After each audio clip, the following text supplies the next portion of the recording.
Tom Butwin here for Premier Guitar, and today we are talking about backbeat-based strumming and fingerpicking on an acoustic guitar. This is one of the most effective ways to kind of be a one-person band when you're playing just an acoustic guitar. It works great with a band as well, but so often if you're playing acoustic, maybe you're a singer, maybe you're backing up a singer, maybe you're just playing guitar, you gotta be more than just one instrument. So maybe you're doing some bass lines, maybe you're doing some melody things, some chords, but the acoustic lends itself to becoming kind of a drummer or percussionist at the same time as you are a guitarist. So for purposes of today's video, we're gonna go with the most common way a backbeat is really kind of featured and displayed. Think about a song that's in 4/4. So that means 4 beats per measure. 1, 2, 3, 4. The simplest way to identify kind of the backbeat thing is think about it as a drummer would. 9 times out of 10, you're putting the snare on beats 2 and 4. To demonstrate this first, we'll use a chord progression. Actually, not even a progression,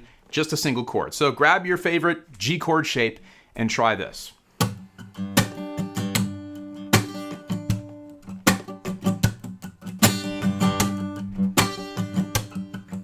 So I'm really exaggerating this, but what we have is a 1, 2, 3, 4, 1, 2, 3, 4. So I'm really barely strumming the chord to demonstrate the percussive nature of what we're doing, but you really want to accent those 2s and 4s. So if you actually kind of play like you would normally play, it sounds more like this.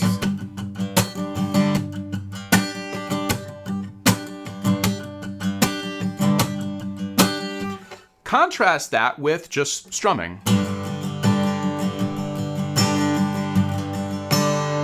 You can hear I still naturally accent the beats on 2 and 4.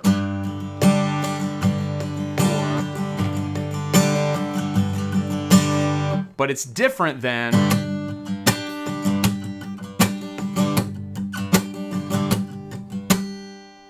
so if you're playing solo, this can be a really cool way to add some dynamics, some depth, some percussiveness to what you're doing and really imply where that drum part might be. If you're playing in a band, however, you might want to dial this back a little bit, and that's because it can be hard to lock in with the drummer. But hey, you know what? If you and the drummer or percussionist are locked in doing this,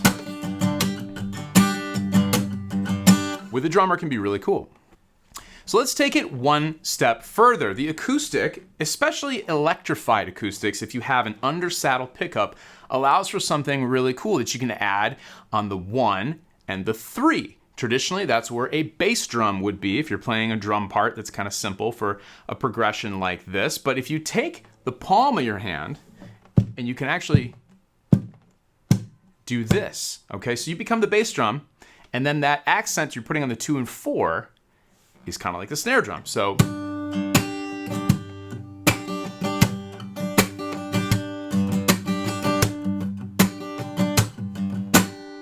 now the reason why I mentioned the electrification of an acoustic guitar is that the undersaddle pickup really does well for when you do that thumping right on the bridge with this part of your hand. If you're playing through a system that has subwoofers or just kind of bigger speakers, it can be really cool. It's a very effective way to bring, again, another dimension to your solo acoustic playing. As you might have noticed in the intro, this concept works for finger picking as well. So we're gonna speed things up a little bit. We're gonna still be counting 4. You can count this in 2 as well. So the accent would be on 2, so 1, 2, 1, 2, 1, 2. But it's the same idea. So let's try that progression that I used in the intro.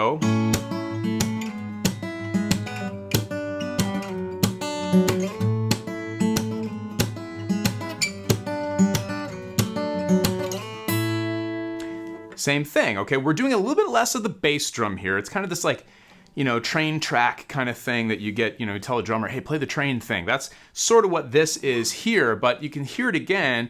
The accents are on the 2 and the 4, or if you were counting it, like I said, in 2, it would be on the 2. 1, 2, 1, 2, 1, 2, 1, 2, 1, 2, 1, 2, 1, 2, 3, 4, 1, 2, 3, 4, 1, 2, 3, 4, 1, 2, 3, 4.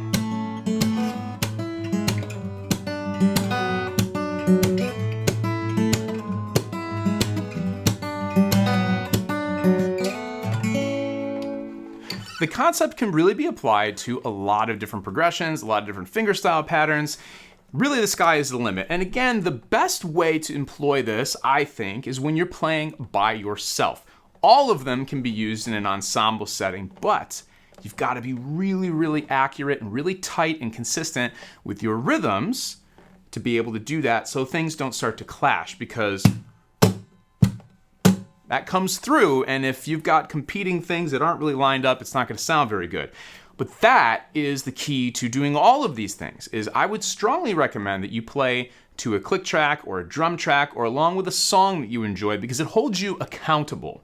This is rhythmic-based stuff. We are talking about accenting certain beats, and it really matters where those beats are falling and how consistent you can do that. When you're playing by yourself, it's, you can be kind of like a little bit loose, which can be cool sometimes to push and pull the tempo, but really force yourself to lock in and practice this concept with a metronome, because it's going to make it that much better when you go off and you play by yourself and you're playing and singing, or you're backing up a singer, or maybe you're just playing an instrumental piece and people are grooving to it and just really locked in as though there's a drummer there or some type of a backing track, and all you have is an acoustic guitar. Please check out the rest of the incredible content that's here on Premier Guitars YouTube channel. There's lessons, gear videos, rig rundowns, you name it, they have it. It's the place to be if you're a guitar player.